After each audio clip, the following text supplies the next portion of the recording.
So I thought I would have a go at doing some videos, and I thought rather than just going in cold, I would take a look at an older article that I've written and just have a read through it and record that.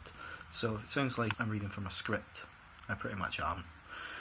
So for this, I've decided to go back to my review of Star Wars Episode VIII, The Last Jedi. This was written for a feature analysis called Post-Hype Impressions, which I was going to probably try and do once a month, something like that, and it just never materialised. So this is the first and last, well, we won't say last, we'll just say it's the first and only episode of Post-Hype Impressions, and it's on Star Wars Episode VIII, The Last Jedi. So this is the first edition of a new feature analysing major releases, whether it be in film, television, music or whatever, after the dust has settled. More often than not, this release will have been the subject of considerable hyperbole prior to arriving for our consumption, discussion and dissection. This time around we'll be looking at one of the biggest film releases of 2017, Star Wars Episode VIII, The Last Jedi. Bear in mind, I wrote this early last year, so there may be things in here that are no longer current. The Star Wars franchise has been riding the crest of a seemingly unstoppable tsunami for what now seems like forever, but there have been some major missteps along the way. For example, the prequel trilogy, not least Attack of the Clones, which is still my most hated Star Wars movie, Darth Vader dancing to Metallica's Enter Sandman during one of Disney's Star Wars weekend events. Look it up, it's ball-shrivelingly awful. And who can forget the constant tinkering of George Lucas? Han was the only one to shoot. Fact. So, despite the ongoing strength of the franchise in general, a lot of faith had been lost that new Star Wars could still be good Star Wars. The Force Awakens, the first new Star Wars release since Revenge of the Sith all the way back in 2005, went some way to reminding us that we could never underestimate the power of the Force. To be honest, I left the cinema after seeing The Force Awakens feeling a little underwhelmed. I knew I'd enjoyed myself, but it recycled a lot of material from previous films, featured some really dumb moments and at times very awkward humour. Not exactly a glowing review, but it served its purpose and I was excited for the next instalment in the new trilogy. Before we get to that though, there was the intermediate distraction of Rogue One, a Star Wars story, the first of what will become many standalone spin-off films. We've actually only had Solo so far, and Disney seem to have put the brakes on potential standalones at the moment, but they'll be coming. The hype surrounding Rogue One was off the charts, and as it was set just before A New Hope and to feature more of that original trilogy aesthetic we know and love, it was also reported to have a much darker story, which intrigued many of the older fans raised on The Empire Strikes Back, myself included. Unfortunately, the hype descended into debacle as the film was ultimately subject to heavy rewrites and reshoots late into production. Whether this was due to studio meddling or that the film just didn't work and he'd rescued is subject to much speculation. Ultimately, what we finally got was a bloated, unsatisfying mess with more recycled ideas, forgettable characters and long, boring, poorly connected scenes. It also implemented CG versions of beloved characters Grand Moff Tarkin and Princess Leia that look just plain awful. Technology isn't there yet. If you absolutely have to, then at least try to make it subtle and limit its use to momentary glimpses or reflections. That said, they did do that with Tarkin before the full reveal, but it still looked terrible. Don't get me wrong, Rogue One does have some good moments and special effects, but as an overall viewing experience, it certainly dampened the fire that Force Awakens did so well to rekindle.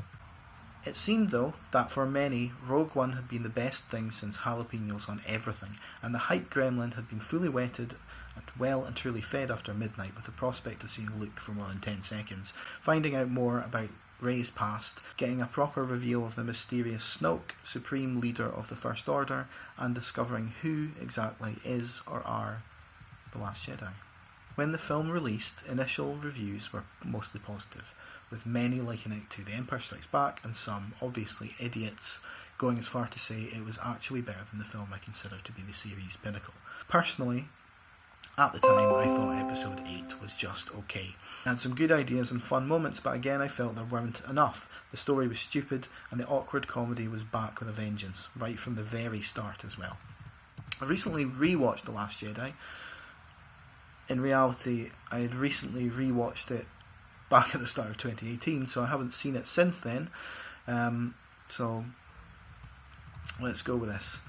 I've recently rewatched The Last Jedi. Could I have been wrong the first time round? Would I warm to the film with a second viewing? Is it actually better than Empire? Let's discuss.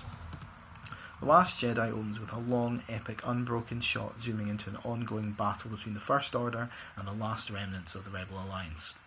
So far so good then. Sadly, that initial good is quickly ruined by Poe Dameron launching a daring, read idiotic, single fighter attack on a First Order dreadnought. That's right, another super weapon. Apparently this act of misguided bravery was to clear out the surface cannons on the dreadnought so rebel bombers could move in to destroy it. It should also be noted that this was contrary to direct orders from General Leia. In the midst of all this, the cheeky Poe has time to make a really awkward transmission to General Hux aboard the just another super weapon in a sequence where the humour falls uncomfortably flat. Following this sequence, I found myself genuinely annoyed at being thrown out of the movie, especially at such an early stage. Moving on, it is quickly established that the surface cannons have a great deal of trouble taking out a single fighter piloted by a wisecracking psychopath. I don't seem to remember the surface cannons on the first Death Star being quite so ineffective. Couple that with the fact that the First Order are such buffoons that they don't scramble any of their own fighters to intercept the aforementioned wisecracking psychopath, and all of the cannons are quickly destroyed. Once the cannons are disabled, the bombers move in and try to take out the dreadnought. However, many are still eliminated by the now deployed enemy fighters as they are slow, fragile, and carry massive payloads of actual bombs. We get a somewhat tense moment where the last surviving bomber is destroyed seconds after its last surviving crew member triggers release of its destructive bowels upon the dreadnought, completely obliterating it. The sequence is a throwback to some of the original movies' influences, such as classic World War II, air warfare films, which is a nice touch. A nice touch, that is, until you remember Star Wars is set in space. And a space bomber with a gravity-based delivery system simply would not work. I understand Star Wars leans a little more on the fantasy side of science fiction, but maybe this is a step too far. Destruction of the dreadnought gives the remaining rebels enough time to punch it and escape through hyperspace. So there we have it. In the opening sequences alone, all of the things I dislike about new Star Wars are present. Awkward, out-of-place humour, the recycling of old ideas, and a poor execution thereof. Stupid new ideas, idiotic logic, and a failure to understand what made Star Wars great in the first place. Quite harsh words. The constant reinforcement that the First Order are complete idiots is another real complaint. Sure, the Empire made mistakes, but they were genuinely believable as mistakes and not overt, outright incompetencies. From this point on, the film starts to jump between multiple parallel storylines. Rey's meeting with Luke Skywalker on the planet Ahch-To, God bless you, continues on from the end of The Force Awakens as she tries to persuade him to train her. During these sequences, Rey and Kylo Ren are somehow connected by the Force, and their relationship is explored in quite an interesting way. Meanwhile, the rebels are further pursued through the galaxy by the First Order, who employ new technology able to follow a fleeing ship through hyperspace. With dwindling fuel resources, our heroes have a seemingly singular hope of Finn, alongside new character Rose locating a mysterious codebreaker who can help disable the tracker aboard the lead First Order ship, allowing the last remnants of the Rebel Alliance to make one last jump to hyperspace and escape to safety. And it is explained in a long and boring way, as that long and boring sentence would suggest. Along the way we get the proper reveal of Supreme Leader Snoke, and later on his demise, turn of Captain Phasma, who cares, am I right? The story of how Luke failed to train Kylo Ren, and fan splurge moment, look, it's effing Yoda, and he's an effing puppet again, and not an effing CG acrobat. Be still my beating heart. The movie draws to a close with a standoff between the First Order and what's left of the Rebel Alliance on Hoth. Sorry. I meant New Planet Crate. It's salt! There are actually some decent standout moments in this film, but they are present alongside more of the niggles and flaws I've already mentioned. Let's explore some of these in more detail. I've mentioned a lot of negatives so far, but there are positive aspects to this film. Some of the cinematography is stunning, especially during the scenes on Act 2, Gesundheit, which were filmed on the island of Skellig Michael off the southwestern coast of Ireland. The special effects, for the most part, are also excellent, due in no small part to the use of expertly crafted real sets and props. The CG is generally decent. That light-speed crash effect during the First Order Rebel chase is very cool, but at times it can look a bit video gamey. Another thing this film gets right, though, is that used universe aesthetic, and whilst they were poorly designed, I do like the shonkiness, though I'm not sure that's a word, of the old sand skiffs on Crate. The moment where Poe Dameron puts his foot through the bottom of his rusty old skiff is also one of the few times the comedy is done right. Other comedic moments I enjoyed were Luke tossing away his lightsaber after it's handed back to him by Rey, and that milk scene. I know a lot of people hated these moments, but Luke tossing the saber, steady now, is a good way of visually revealing his current frame of mind, and his milking of the Tala siren is just a joyous moment of old school Star Wars universe grossness. Talking of new creatures, the Porgs, fluffy owl-like creatures in Act 2, Gesundheit, aren't that bad in isolation. As background creatures, they look good and fit well with the universe, but unfortunately there's a tendency for them to be rammed down our throats in forced comedic and cutesy moments, which pretty much ruins them.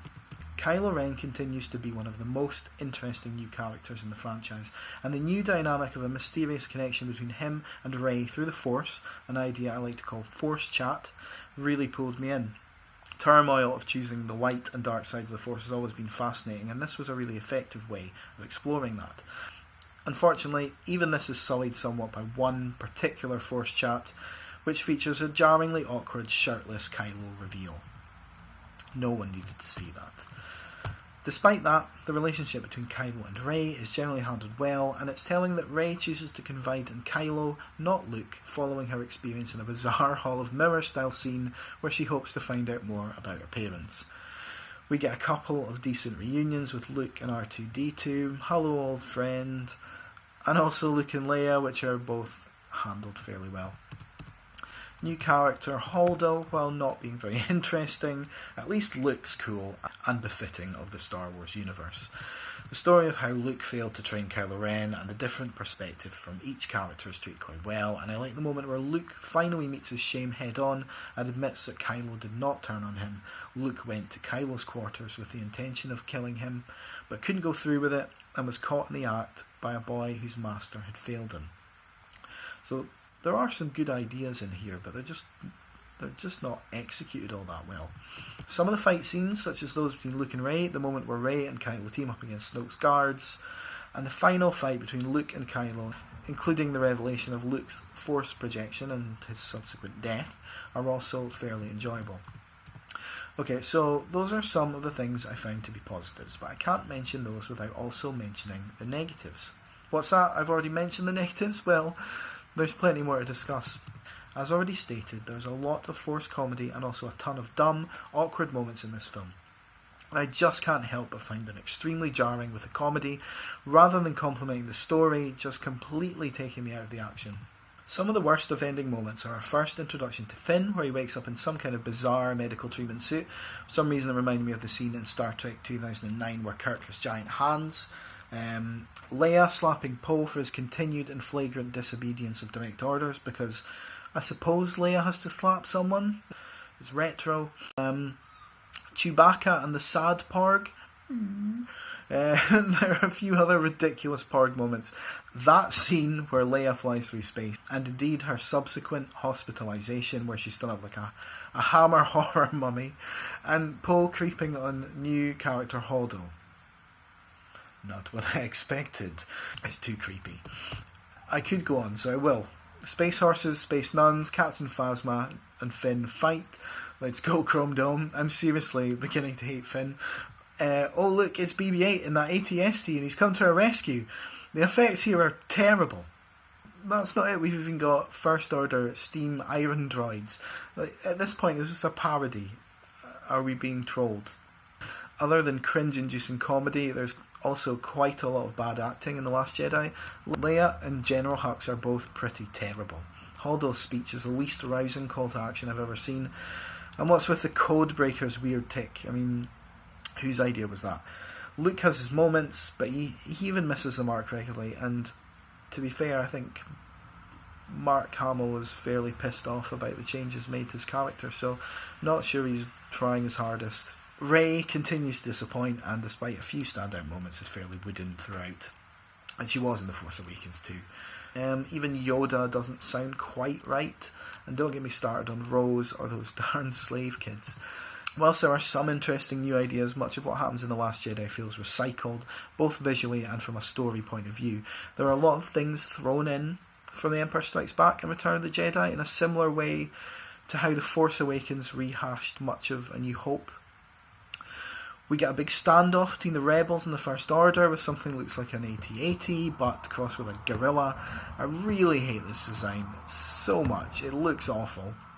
On a planet that looks suspiciously like Hoth, the Millennium Falcon flies through an underground chasm that looks suspiciously like the reactor core of the Death Star 2, and the whole pursuit of the Rebels through the galaxy is ripped straight from Empire, but with all the tension and exciting set pieces stripped out and binned. That's quite harsh. This story thread in particular ends up being very boring, as the First Order just can't quite catch up to the Rebels.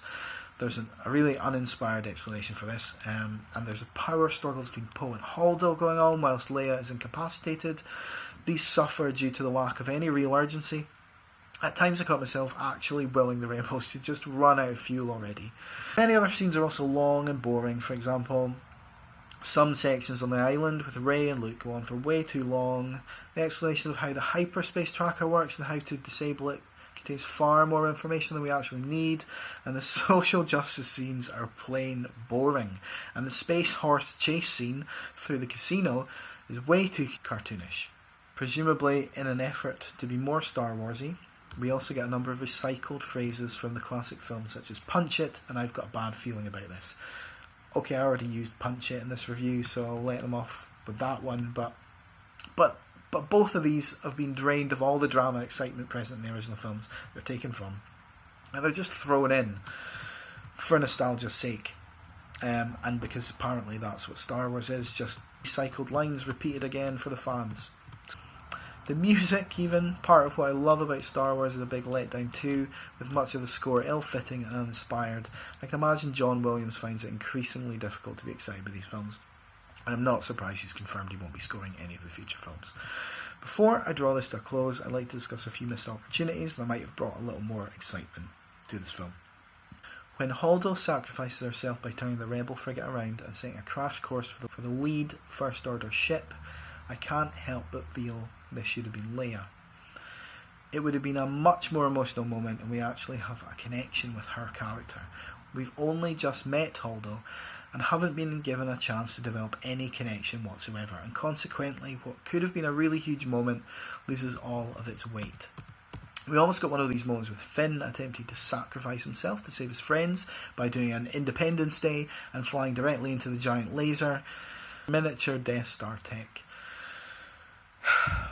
So he attempts a staring feat in order to destroy the miniaturized Death Star and save his friends. However, this is again ruined by another new character as Rose decides to rescue Finn, and we have to endure another scene devoid of any emotional connection between us, the audience, and the characters on screen. Last Jedi uses a lot of the big moments that should probably have been stretched out into the final film of the trilogy. A big example of this is Supreme Leader Snoke being killed off. Why didn't you see Kylo's betrayal coming? He's killed off before we've really had a chance to get to know him, and for his death to actually mean anything. I also think it would have been fascinating if Rey had been drawn over to the dark side by Kylo Ren. One of the few scenes I was really pulled in by was Kylo's Let It Die monologue, where he tries to convince Rey to join him and tells her that she came from nothing and was nothing, but not to him. However, that didn't happen, and as a result I feel there is nothing to look forward to in the next film, except maybe for some slave child Jedi flying around on their broomsticks or some other bullshit. So, after all that, is The Last Jedi better than The Empire Strikes Back? If you like your Star Wars films to be long, boring, stupid, badly acted, and with a story that leaves nowhere for a sequel to go, then yes. Yes, it is. Roll on Star Wars Episode IX, Luke's Ghost Strikes Back. Or The Revenge of Jar Jar's Ghost. One of those two.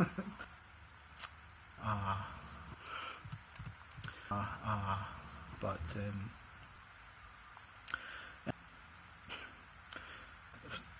seven, rusty old skiff is what.